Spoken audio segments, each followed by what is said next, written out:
ವೀಕ್ಷಕರೆಲ್ಲರಿಗೂ ದೈನಿಕ ರಾಶಿ ಫಲ ವಿಶೇಷ ಕಾರ್ಯಕ್ರಮಕ್ಕೆ ಸ್ವಾಗತ. ಇವತ್ತಿನ ಈ ವಿಡಿಯೋದಲ್ಲಿ ನಾವು ವರ್ಷ 2025ರ ಜುಲೈ ತಿಂಗಳಿನ 5ನೇ ತಾರೀಕಿನ ದಿನ ಮಕರ ರಾಶಿಯ ಫಲಗಳನ್ನು ತಿಳಿದುಕೊಳ್ಳಲಿದ್ದು, ಈ ದಿನ ಮಕರ ರಾಶಿಯ ಜಾತಕದವರ ಪಾಲಿಗೆ ಹೇಗೆ ಸಾಬೀತಾಗಲಿವೆ, ಈ ದಿನ ಗ್ರಹ ನಕ್ಷತ್ರಗಳ ಸ್ಥಿತಿಗತಿಗಳೇನು ಮತ್ತು ಇಲ್ಲಿ ಉಂಟಾಗಲಿರುವ ಯೋಗಗಳ್ಯಾವುವು, ಈ ಯೋಗಗಳ ಪ್ರಭಾವ ನಿಮ್ಮ ಮೇಲೆ ಹೇಗೆ ಕಾಣಿಸಿಕೊಳ್ಳಲಿದೆ, ಜೊತೆಗೆ ಈ ದಿನಗಳಂದು ನೀವು ಹೊಂದಿರಬೇಕಾದ ಎಚ್ಚರಿಕೆ ಏನು ಅನ್ನೋದೆಲ್ಲವನ್ನ ವಿಸ್ತಾರ ರೂಪದಲ್ಲಿ ಇಲ್ಲಿ ತಿಳಿದುಕೊಳ್ಳೋಣ. ಮಾಹಿತಿ ತಿಳಿದುಕೊಳ್ಳುವುದಕ್ಕೂ ಮುನ್ನ ನಮ್ಮ ವಿನಂತಿ ಎಂದರೆ, ನೀವಿನ್ನೂ ನಮ್ಮ ಚಾನೆಲ್ ಸಬ್ಸ್ಕ್ರೈಬ್ ಮಾಡಿಲ್ಲವೆಂದರೆ ದಯವಿಟ್ಟು ಈಗಲೇ ನಮ್ಮ ಚಾನೆಲ್ ಅನ್ನ ಸಬ್ಸ್ಕ್ರೈಬ್ ಮಾಡಿ. ಹಾಗೆ ನಿರಂತರ ವಿಡಿಯೋ ಅಪ್ಡೇಟ್ಸ್ಗಳಿಗಾಗಿ ಪಕ್ಕದ ಬೆಲ್ ಐಕಾನ್ ಕ್ಲಿಕ್ ಮಾಡಿ. ವೀಕ್ಷಕರೇ, ದೈನಿಕ ರಾಶಿ ಫಲಗಳನ್ನು ತಿಳಿದುಕೊಳ್ಳುವುದಕ್ಕೂ ಮುನ್ನ ಈ ದಿನ ಗ್ರಹ ನಕ್ಷತ್ರ ತಿಥಿಗಳ ಮಾಹಿತಿ ಮತ್ತು ಯೋಗಗಳ ಕುರಿತು ನೋಡೋಣ. ಈ ದಿನವು ಶನಿವಾರದ ದಿನವಾಗಿರಲಿದ್ದು, ಆಷಾಢ ಮಾಸದ ಶುಕ್ಲ ಪಕ್ಷದ ದಶಮಿಯ ತಿಥಿ ಇರಲಿದೆ. ದಶಮಿ ತಿಥಿಯು ಈ ದಿನ ಸಂಜೆಯ 6:58 ಇರಲಿದ್ದು, ನಂತರದಲ್ಲಿ ಏಕಾದಶಿ ತಿಥಿ ಪ್ರಾರಂಭವಾಗಲಿದ್ದೆ. ಜೊತೆಗೆ ಈ ದಿನ ಸಂಜೆಯ 7:51 ಸ್ವಾತಿ ನಕ್ಷತ್ರದ ಗೋಚರವಿರಲಿದ್ದು, ನಂತರದಲ್ಲಿ ವಿಶಾಖ ನಕ್ಷತ್ರದ ಗೋಚರ ಪ್ರಾರಂಭವಾಗಲಿದ್ದೆ. ಜೊತೆಗೆ ಈ ದಿನ ರಾತ್ರಿಯ 8:36 ಸಿದ್ಧಿ ಹೆಸರಿನ ಯೋಗ ಇರಲಿದ್ದು, ನಂತರದಲ್ಲಿ ಸಾಧ್ಯ ಹೆಸರಿನ ಯೋಗ ಪ್ರಾರಂಭವಾಗಲಿದ್ದೆ. ಇನ್ನು ಚಂದ್ರದೇವನು ಈ ದಿನ ತುಲಾರಾಶಿಯಲ್ಲಿ ಗೋಚರಿಸಲಿದ್ದೆ. ಅದೇ ಸೂರ್ಯದೇವನು ಈ ದಿನ ಮಿಥುನ ರಾಶಿಯಲ್ಲಿ ಗೋಚರಿಸಲಿದ್ದಾನೆ.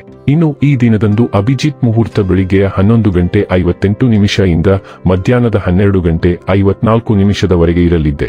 ಇದು ಈ ದಿನದ ಗ್ರಹ ನಕ್ಷತ್ರ ತಿಥಿಯ ಕುರಿತಾದ ಮಾಹಿತಿಯಾಗಿದ್ದು, ಇದರ ಆಧಾರದ ಮೇಲೆ ನಿಮ್ಮ ದಿನಚರಿಯಲ್ಲಿಯೂ ಬದಲಾವಣೆ ಕಂಡು ಬರಲಿದೆ. ಇನ್ನು ಈಗ ಈ ದಿನದ ಮಕರ ರಾಶಿಯ ಫಲಗಳ ಕುರಿತು ನೋಡುವುದಾದರೆ, ಇತರರನ್ನು ಟೀಕಿಸಲು ನಿಮ್ಮ ಸಮಯ ವ್ಯರ್ಥ ಮಾಡುವುದು ನಿಮ್ಮ ಆರೋಗ್ಯದ ಮೇಲೆ ಪರಿಣಾಮ ಬೀರಬಹುದಾದ್ದರಿಂದ ಹಾಗೆ ಮಾಡಬೇಡಿ. ನಿಮ್ಮ ತಂದೆಯ ಯಾವುದೇ ಸಲಹೆ ಇಂದು ಕೆಲಸದ ಸ್ಥಳದಲ್ಲಿ ಇಂದು ನಿಮಗೆ ಹಣದ ಪ್ರಯೋಜನವನ್ನು ನೀಡುತ್ತದೆ. ಸ್ನೇಹಿತರು ನಿಮಗೆ ಬೆಂಬಲ ನೀಡಿದರು, ಆದರೆ ಮಾತುಗಳ ಬಗ್ಗೆ ಎಚ್ಚರದಿಂದಿರಿ. ಇಂದು ನಿಮ್ಮ ಯಾವುದೇ ಭರವಸೆಯನ್ನು ಪೂರೈಸಲು ಸಾಧ್ಯವಾಗುವುದಿಲ್ಲ. ಇದರಿಂದಾಗಿ ನಿಮ್ಮ ಪ್ರೀತಿ ಪಾತ್ರರು ನಿಮ್ಮ ಮೇಲೆ ಕೋಪಗೊಳ್ಳಬಹುದು. ಇಂದು ವಿಷಯಗಳು ನೀವು ಬಯಸುವ ರೀತಿಯಲ್ಲಿ ನಡೆಯದ ದಿನಗಳಲ್ಲಿ ಒಂದು. ಈ ದಿನ ವೈವಾಹಿಕ ಜೀವನದಲ್ಲಿನ ಒಂದು ಕಠಿಣ ಹಂತದ ನಂತರ ನಿಮಗೆ ಬಿಡುವನ್ನು ಒದಗಿಸುತ್ತದೆ. ತಂದೆ ಅಥವಾ ಹಿರಿಯ ಸಹೋದರ ಇಂದು ನಿಮ್ಮ ಯಾವುದೇ ತಪ್ಪಿನ ಮೇಲೆ ನಿಮ್ಮನ್ನು ಬೈಯಬಹುದು. ಅವರ ಮಾತುಗಳನ್ನು ಅರ್ಥ ಮಾಡಿಕೊಳ್ಳಲು ಪ್ರಯತ್ನಿಸಿ. ನಿಮ್ಮ ಜೀವನದಲ್ಲಿ ಕೆಲವು ವೈಯಕ್ತಿಕ ಘಟನೆಗಳು ನಡೆಯುತ್ತಿವೆ, ಅದು ನಿಮ್ಮನ್ನು ಹಿಂದಕ್ಕೆ ಎಳೆಯುತ್ತಿದೆ ಮತ್ತು ನಿಮ್ಮ ಪ್ರಗತಿಗೆ ಅಡ್ಡಿಯಾಗುತ್ತಿದೆ. ನೀವು ನಿಜವಾಗಿಯೂ ಗಂಭೀರ ತೊಂದರೆಯಿಂದ ನಿಮ್ಮನ್ನು ರಕ್ಷಿಸಿಕೊಳ್ಳಲು ಬಯಸಿದರೆ ಈ ವಿಷಯಗಳನ್ನು ವಿಂಗಡಿಸಲು ಪ್ರಯತ್ನಿಸಿ. ಸಂಬಂಧಗಳ ಮೌಲ್ಯವನ್ನು ಪ್ರಶ್ನಿಸಲು ಪ್ರಯತ್ನಿಸಿ. ಸಂಬಂಧಕ್ಕೆ ನೀವು ನೀಡಬೇಕಾದ ಇನ್ಪುಟ್ನ ವಿಷಯದಲ್ಲಿ ಯೋಗ್ಯತೆಯು ನಿರ್ಣಾಯಕ ಅಂಶವಾಗಿರಬಹುದು. ಆರೋಗ್ಯ ಮತ್ತು ಸ್ವಾಸ್ಥ್ಯ ಬಗ್ಗೆ ತಿಳಿದುಕೊಳ್ಳೋಣ. ಇಂದು ನೀವು ನಿಮ್ಮ ಆಹಾರ ಪದ್ಧತಿಯನ್ನು ಸಂಪೂರ್ಣವಾಗಿ ಬದಲಾಯಿಸಲು ಬಯಸಬಹುದು. ತೀವ್ರ ನಿರ್ಧಾರದಲ್ಲಿ ನೀವು ಸಸ್ಯಾಹಾರಿಯಾಗಲು ನಿರ್ಧರಿಸಬಹುದು, ಅಥವಾ ತಾಜಾ ಹಣ್ಣುಗಳು, ತರಕಾರಿಗಳು ಮತ್ತು ಮೀನುಗಳ ಸರಳ ಮನೆಯಲ್ಲಿ ಬೇಯಿಸಿದ ಭಕ್ಷ್ಯಗಳ ಮೇಲೆ ನಿಮಗೆ ಇದ್ದಕ್ಕಿದ್ದಂತೆ ಒಲವು ಮೂಡಬಹುದು. ನೀವು ಬಹುಶಃ ಭಾರವಾದ ಮತ್ತು ಮಸಾಲೆಯುಕ್ತ ಭಕ್ಷ್ಯಗಳನ್ನು ತಪ್ಪಿಸುವಿರಿ. ನೀವು ನಿರ್ವಿಷೀಕರಣ ಆಹಾರವನ್ನು ಅನುಸರಿಸಬಹುದು. ಇದು ನಿಮ್ಮನ್ನು ಹೆಚ್ಚು ಶಕ್ತಿಯುತ ಮತ್ತು ಸಾಕಷ್ಟು ಚಿಕ್ಕವರನ್ನಾಗಿ ಮಾಡುತ್ತದೆ. ಡೈಲಿ ಲವ್ ಮತ್ತು ರಿಲೇಶನ್ಶಿಪ್ ಬಗ್ಗೆ ತಿಳಿದುಕೊಳ್ಳೋಣ. ನೀವು ಯಾವ ರೀತಿಯ ಸಂಗಾತಿಯೊಂದಿಗೆ ನಿಮ್ಮ ಜೀವನವನ್ನು ಕಳೆಯಲು ಬಯಸುತ್ತೀರಿ ಎಂಬುದನ್ನು ಈಗ ನೀವು ಲೆಕ್ಕಾಚಾರ ಮಾಡಲು ಸಾಧ್ಯವಾಗುತ್ತದೆ. ಹೌದು, ನೀವು ಹೇಳಿದ್ದು ಸರಿ. ನೀವು ಪ್ರೀತಿಗಾಗಿ ಹೋಗಬೇಕು ಮತ್ತು ಆರ್ಥಿಕ ಲಾಭಕ್ಕಾಗಿ ಮದುವೆಯಾಗಬಾರದು. ನೀವು ಆ ಪರಿಪೂರ್ಣ ವ್ಯಕ್ತಿಯನ್ನು ಭೇಟಿಯಾಗಬಹುದು ಮತ್ತು ಆ ವ್ಯಕ್ತಿಯನ್ನು ನೋಡಿದಾಗ ನಿಮ್ಮ ಹೊಟ್ಟೆಯಲ್ಲಿ ಚಿಟ್ಟೆಗಳು ಹಾರಾಡುತ್ತವೆ. ಚಿಟ್ಟೆಗಳು ವಿಫಲವಾದರೆ ನಿಮ್ಮ ಅಂತಃಪ್ರಜ್ಞೆಯು ನಿಮಗೆ ಮಾರ್ಗದರ್ಶನ ನೀಡಲಿ. ವೃತ್ತಿ ಮತ್ತು ಹಣ ಬಗ್ಗೆ ತಿಳಿದುಕೊಳ್ಳೋಣ. ಕಳೆದುಹೋದ ಕೆಲವು ಸಂಪತ್ತು ಅನಿರೀಕ್ಷಿತವಾಗಿ ನಿಮಗೆ ಮರಳಿ ಬರುತ್ತದೆ.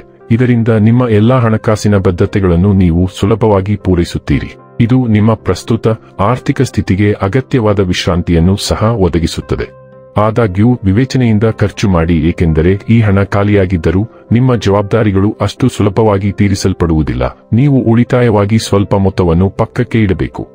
ಇನ್ನು ಕೊನೆಯದಾಗಿ ಈ ದಿನ ಮಾಡಿಕೊಳ್ಳಬೇಕಾದ ಉಪಾಯಗಳ ಕುರಿತು ನೋಡುವುದಾದರೆ, ಹಸುವನ್ನು ದಾನ ಮಾಡಿ. ಇದು ಸಾಧ್ಯವಾಗದಿದ್ದರೆ ಹಸುವಿನ ಬೆಲೆಗೆ ಸಮಾನವಾದ ದಾನವನ್ನು ದೇವಾಲಯ ಅಥವಾ ಗೌಶಾಲೆಯಲ್ಲಿ ಮಾಡುವುದರಿಂದ ಆರೋಗ್ಯವು ಉತ್ತಮವಾಗುತ್ತದೆ. ವೀಕ್ಷಕರೇ, ಇದಾಗಿತ್ತು ಮಕರ ರಾಶಿಯ ಜಾತಕದವರ ದೈನಿಕ ರಾಶಿ ಫಲದ ಮಾಹಿತಿ ಇಷ್ಟವಾದರೆ ವಿಡಿಯೋವನ್ನು ಲೈಕ್ ಮತ್ತು ಶೇರ್ ಮಾಡಿ. ಹಾಗೆ ಚಾನೆಲ್ ಸಬ್ಸ್ಕ್ರೈಬ್ ಮಾಡುವುದರ ಜೊತೆಗೆ ನಿರಂತರ ವಿಡಿಯೋ ಅಪ್ಡೇಟ್ಸ್ಗಳಿಗಾಗಿ ಪಕ್ಕದ ಬೆಲ್ ಐಕಾನ್ ಕ್ಲಿಕ್ ಮಾಡಿ.